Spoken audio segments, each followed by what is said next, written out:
약대가 바늘기로 들어가는 것이 부자가 하나님 나라에 들어가는 것보다 쉬우니라. 부자 청년은 하나님의 계명을 지켰지만 예수님께서 원하시는 그분의 뜻, 즉 내 소유를 팔아 가난한 자에게 주라는 명령에 순종할 수 없었습니다. 그렇게 순종할 때 하늘에서 보화가 내게 있을 거야 라고 말씀해 주셨지만 눈에 보이는 것을 내려놓을 수가 없었던 부자 청년, 결국 위로부터 임하는 영적인 선물과 보화들을 놓치고만 불운한 자가 되고 말았습니다. 부자 청년은 재물 욕심이 있었기 때문에 자기 부인이 되지 못한 거로 천국에 들어가지 못했습니다. 이처럼 거듭나지 못한 자는 하나님 나라에 들어갈 수 없다는 것입니다. 오죽하면 약대가 바늘기로 들어가는 것이 부자가 하나님 나라에 들어가는 것보다 더 쉽다라는 표현을 하셨을까요? 여러분의 삶에 이것만은 절대 안 돼 하는 것이 있으십니까? 절대 용서할 수 없어. 그 사람을 절대 섬길 수 없어. 섬기고 싶지 않아. 하는 등등의 것들이 있으십니까? 자존심, 고집, 교만, 거만, 탐심, 탐욕, 미워하는 등의 마음들이 있으십니까? 이 모든 것들이 다 마음 안에서 나오는 것입니다. 마음에서 나오는 것들, 입에서 나오는 것들이 사람을 더럽게 합니다.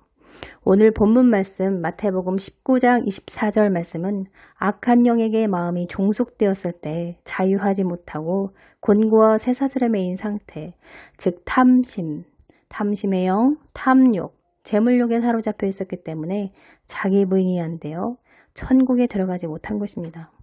영적인 사람이 되지 않으면 혈과 육, 혼적인 사람으로 살아가게 됩니다. 이런 자는 하나님 나라를 유업으로 받을 수 없다고 고린도전서 15장에서 말씀하고 있습니다. 영적인 사람이 되려면 매일 말씀과 기도 생활을 해야겠죠.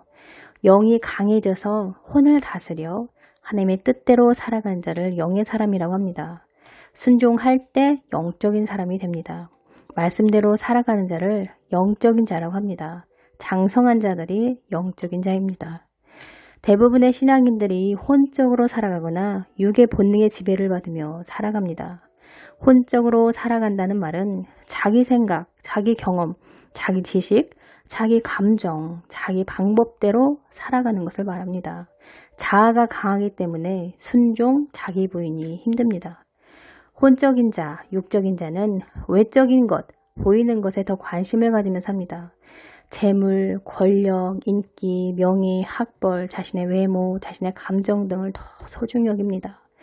말씀을 반복해서 읽고 말씀대로 생각하고 말하고 행동하는 훈련을 해보세요. 그래야 영적인 자가 됩니다. 내 생각이라는 것은 태어나고 자라면서 지금까지 내 마음에 쌓아놓은 산물들입니다. 악한 영의 속임과 거짓된 가라지들을 마음밭에 심어놓은 것들입니다. 잘못 보고 잘못 듣고 오해하고 왜곡하며 자기 중심적 이기적인 자기 경험들이죠. 온 오프라인 즉 세상을 통해 보고 듣고 배우고 경험한 것들의 산물이 내 마음 안에 저장되어서 나오는 생각들입니다. 그게 무의식에 저장된 것들이기 때문에 내 생각을 신뢰하지 말고 말씀을 많이 읽어서 말씀대로 생각하고 말하고 행동하는 훈련을 해야만 영의 사람이 되고 또한 명철한 자가 됩니다. 마음을 혼이라고 하지요. 혼은 생각, 감정, 의지가 있는데 사람들은 내 마음을 나라고 생각하기 때문에 그토록 자기 생각을 붙잡는 것입니다. 자기 생각을 붙잡으니까 이해되지 않아 말씀과 충돌하고 자기 부인이 안 되며 용서가 안 되는 것입니다. 나라는 존재는 혼, 마음, 생각, 감정, 의지가 아니라 영이라는 것을 깨달아 하시기를 축원합니다. 나는 마음이 아니라 영입니다. 영이 참 나입니다. 나와 내 마음을 분리해서 볼 줄 알아야 합니다. 마음은 혼, 생각, 감정, 의지를 말하고 이 마음이 말씀으로 새롭게 변화를 받아야 합니다. 말씀이 심령에 채워지고 말씀대로 고백, 선포, 기도, 회개, 순종 등을 통해서 활성화해야 새롭게 변화됩니다.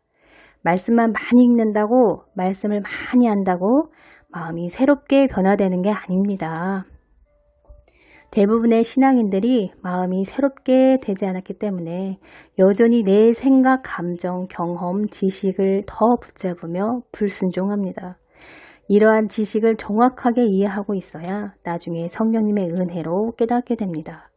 머리로 이해되어지는 것 말고 은혜로 말미암아 가슴으로 깨달아져야 합니다. 그래야 정체성이 흔들리지 않게 되고 영적 전쟁에서 승리할 수 있게 됩니다. 그런 은혜가 있기를 축복합니다. 너희는 이 세대를 본받지 말고 오직 마음을 새롭게 함으로 변화를 받아 하나님의 선하시고 기뻐하시고 온전하신 뜻이 무엇인지 분별하도록 하라. 마음이 새롭게 변화되었다는 것 무엇일까요? 시기질투하던 옛 마음이 더 이상 시기질투하지 않는 것을 말합니다. 늘 남을 비방하고 험담하며 비판하기를 좋아하고 수근수근 하던 자가 오히려 상대방을 긍휼히 여기고 자비를 베풀며 상대방의 허물을 덮어주고 상대방의 부족한 부분을 보면 오히려 기도해 주는 것을 의미합니다. 기분에 따라 변덕을 부리던 자가 한결같은 자로 변화되는 것을 마음이 새롭게 변화되었다고 말합니다. 회개에 합당한 열매를 맺은 모습이지요. 그래서 열매 맺는 신앙이 그토록 중요한 이유입니다.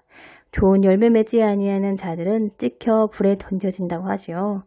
내가 생각하는 방법과 뜻이 하나님의 뜻과 다를 수 있으니 항상 엽줍고 인도받으며 순종하시길 축원합니다. 하나님 나라의 합당한 자로 변화되어 거룩하고 정결한 신부로 준비되시기를 축복합니다. 감사합니다.